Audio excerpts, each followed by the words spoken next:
You're wearing a sweater that was selected for you by the people in this room from a pile of stuff.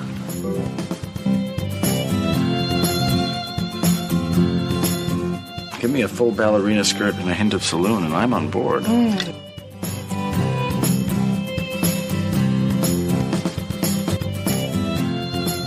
have a hole in my stomach!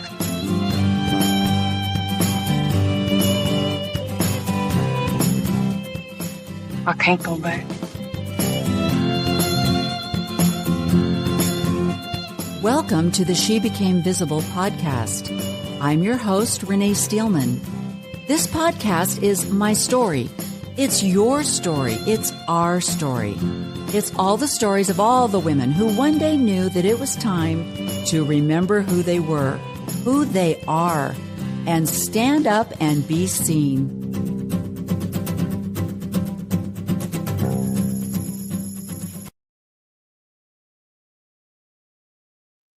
Good morning and welcome to She Became Visible. This is going to be a quick YouTube, and I just wanted to make sure that you all know that even though TikTok supposedly has been banned, when I got on it this morning, it was still there, and I don't know what that means. But since we are going to be doing a lot on YouTube now that the ban is supposedly in place, I'm not sure what's going on.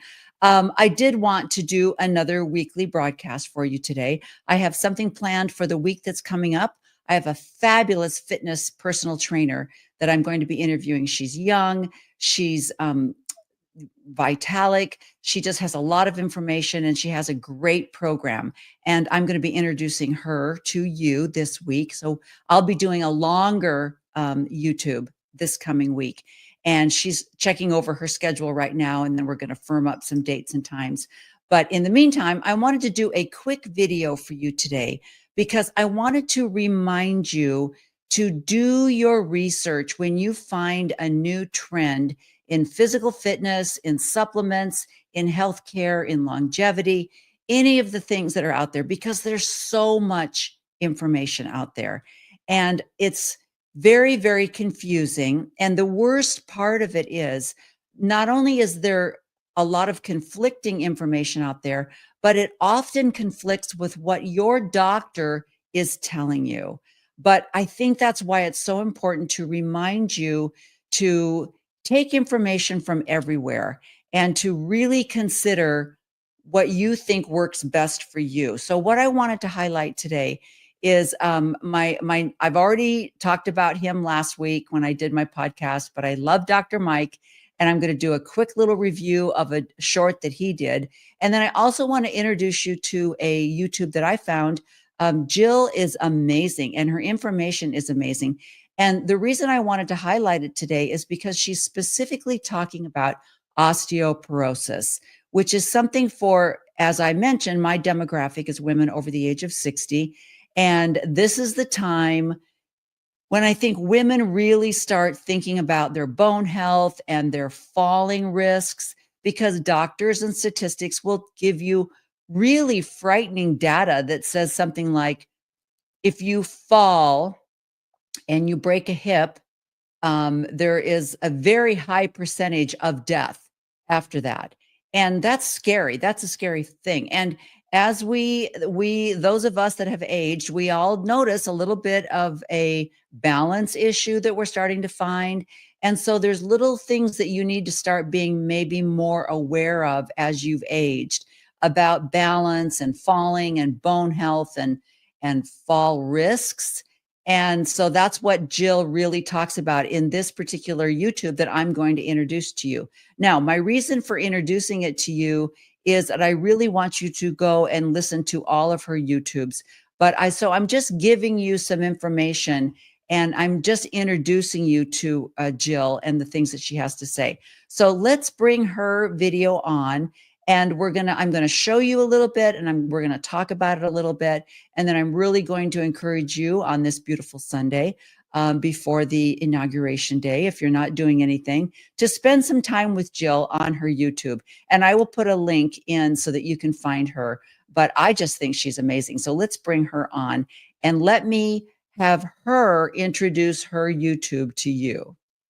You've been diagnosed with osteoporosis or you're worried about your bone health. I get it. I used to be frail and I was terrified of falling. I thought weak bones were just a part of aging until my research team and I found proven ways you can reverse osteoporosis starting today. In this video, I'm going to walk you through the science of bone health, the truth about DEXA scans, and what you need to do for healthy bones, the top myths about osteoporosis, and how to make informed decisions about bone health with your doctor. By the end, you'll know exactly what to do step by step to prevent and reverse osteoporosis so you can live an independent, active life with the people you love. I'll be covering shocking information that's not being shared anywhere else. So the first thing you need to know.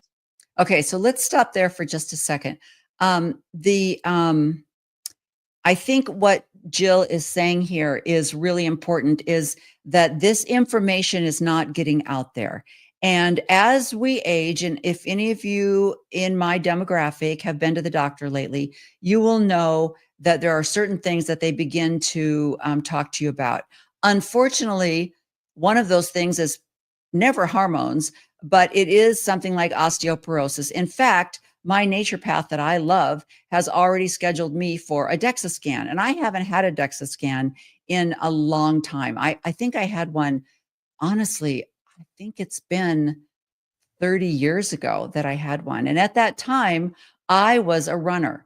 And I kind of went in for a DEXA scan because I was kind of waiting for the results, and I wanted them to come back and say, "Oh my gosh, you must run every day. Why, you have the bones of a 5-year-old." And they came back and they said, "You have osteopenia and you have the beginning of osteoporosis." And especially in one of my hips, I can't remember which one. But I was so disappointed because I thought I was doing what you need to do to really prevent your bones from deteriorating and increasing your chances of falling. I thought I was doing that by exercising every day. As it turns out, I was not. And so the scary thing about going in for these tests is that when your doctor gets the results, what he gives you as a remedy for this is very, very dangerous. And that's what Jill is going to be talking about. So let's go back. Know about osteoporosis is the science of your bones and how they actually work. Your bones are constantly changing. I used to think bones were fixed and stable, but it turns out they're constantly being broken down and rebuilt, kind of like our skin. There's two key players you need to know about: osteoclasts and osteoblasts. Osteoclasts are cells that break down bone. Think about jackhammering up cement. Osteoblasts are the cells that build bone. Think bricklayers. Both cells are really important for bone health, and they work together. You need osteoclasts to get rid of old bone that's not healthy anymore, just like dead skin cells. And of course, you need osteoblasts to build back strong bones. So our bones are always changing, and this is great news. It means you can change your bone health starting right now. So the secret to bone health is simple. You just need your osteoclast and your osteoblast balanced and healthy. I'm going to explain how soon, but okay, so let's bring this back too. So again, were you aware of that? Did you not think, like I did, that once you're born and you have your skeleton, that your bones are your bones forever? And I didn't realize that your bones are like your skin. They are regenerating, and you need to fluff off the old dead and bring in the new. And I did not know that. So when you go and have a DEXA scan and your doctor gets your results and they say, "Oh, you've got very porous bones, you've got osteoporosis, and there's nothing that you can do about it because bones are bones and you've wrecked your bones," right? And so when Jill first brought this to my attention, I was like, I did not know that I could repair my bones just like I use skincare and other things to regenerate. Our bodies are always regenerating. So this was great news. And I think that's something that we don't hear about.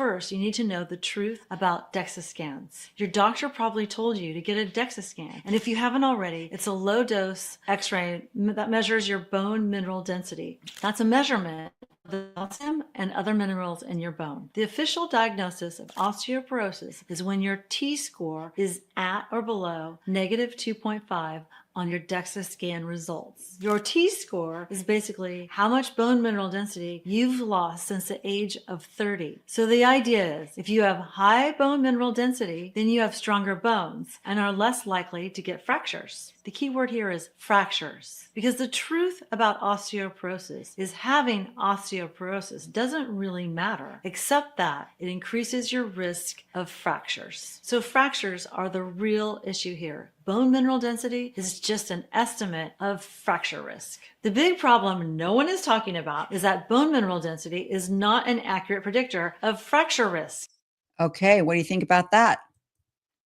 Isn't that why your doctor sends you in to get a DEXA scan, is because you are at a high risk of fractures? This is the first, like, that you, when you're watching Jill's video, that you're like, oh my gosh, you know? So, and I am going to schedule my DEXA scan because I'm just curious. And I'm probably going to be disappointed like I always am when I go in for these tests. But I'm curious to see the results, and I'm curious to see what my doctor is going to say. Now, I'll get back to you when I do my DEXA scan. But let me fast forward Jill's thing just to show you how informative this video is and how much I want you to go and watch it. So let me fast forward a little bit here. I'm going to bring her in a little bit bigger so that I can see for sure, because we're talking about longevity. Isn't that what we're all talking about at this age? So let's go back here. Okay, so she's talking about different medications, and this is a little bit interesting. So watch this. Not to eat within 2 hours of lying down. Too much thyroid hormone can also cause bone loss. If you're taking thyroid medication, you should talk to your doctor to see if you can take a lower dose. Corticosteroids like prednisone can also hurt your bones at high doses. Okay, so now you know exactly what to do and what not to do for healthy bones. But here's a few myths about osteoporosis that you need to know about so you can make informed decisions about your bone health. First, there's a myth that osteoporosis drugs will prevent fractures. Well, osteoporosis drugs like Fosamax, Actonel, Boniva, and Reclast actually cause the thing they're supposed to prevent: more fractures. Okay, is that not amazing? And that's where I'm going to leave Jill. But that should inspire you to go and watch that, because I see commercials for these drugs on TV all the time. Now, what's interesting is if any of you have been to the dentist lately, one of the questions they'll ask you is if you have taken any of those drugs, because there is severe danger in doing dental work on women that have taken these drugs because of what that does to your jaws, to the bone structure of your face. And it's really scary. So another pharmaceutical scare that you need to be aware of. So that's why I'm really highlighting this. And I really encourage you to go and watch the entire YouTube. I love her. I would love to have her on my podcast. She's just absolutely amazing. So the other one I wanted to highlight today was good old Mike. And let me show this to you, and then I'll tell you why I wanted to highlight it. People that do cold exposure therapy a lot, they'll tell you that it does, like, it heals the world, it raises the GDP. I mean, it like prevents asteroids from hitting the earth. I'm kidding, but they think it does a lot. The thing is, so far, pretty much all of those are speculative, and they're just not borne out by the research. That doesn't mean these benefits don't exist. We could find out, several years from now that cold exposure actually has a few other benefits that we didn't know about. But if we know with damn near certainty that cold exposure is just no good for promoting muscle growth, it just makes sense to be wary. Okay, so isn't that fascinating? And what I love about him is his sense of humor. And when he was talking about the microbiome, he also said that. He goes, everybody is blaming the microbiome on everything today. Like, oh, I walked out in the street, I wasn't looking where I was going, I was hit by a bus. Must have been my microbiome, So that's how he goes about things. And I think that's absolutely hilarious. But what he's saying there is this big thing for cold plunge. And I have so many friends that really have embraced this cold plunge thing. And I did as well. I mean, I've never gone into ice, but I have a swimming pool in my backyard and it's a little bit chilly right now. So I've actually done a cold plunge, thinking, because I just heard that it was fabulous and it's something that we should be doing. And what Mike is saying is, it isn't the cure-all that everybody's making it out to be. And studies have shown that women react to cold plunges differently than men do. And so that's a whole nother podcast. So anyway, so on this Sunday, the day before the inaugurations, we've got the LA fires. There's so many things going on. I didn't want to make a podcast this week because I know that there's things that's taking away your attention, but I wanted to highlight these two YouTube artists and show them to you and really encourage you to do your research, especially when you're doing mammograms and DEXA scans and other things that the doctors recommend that you do. And when you get your results back, what is the next step? Now, this is for women. For men, I have other concerns. I'm married to a wonderful man, and I worry when he goes to the doctor because he's a very obedient person, and he is the personality that will do whatever the doctor tells him to do. And that's really scary. So I always have to talk him down. So anyway, so have a great week. I will be letting you know when I grab my fitness personal instructor, Darla. She's going to be my next guest on She Became Visible. Please subscribe. Please subscribe. TikTok, I don't know where it's going to go, but I need you. I need all my TikTok people, my 30-something thousand TikTok people to bebop over here and subscribe. And I need, my goal for 2025 is to get 100,000 subscribers. I know, crazy, right? But you need to help me do this. You need to like and share and talk about this and get your girls, get your friends when you're at lunch and you're talking about what it's like to be 60 and above, that you find She Became Visible, and let me know. Contact me, gogreydame.com. Let me know what you'd like to know more about, and let's get together. So thanks for joining me today, and I will see you again next week on She Became Visible. Bye-bye.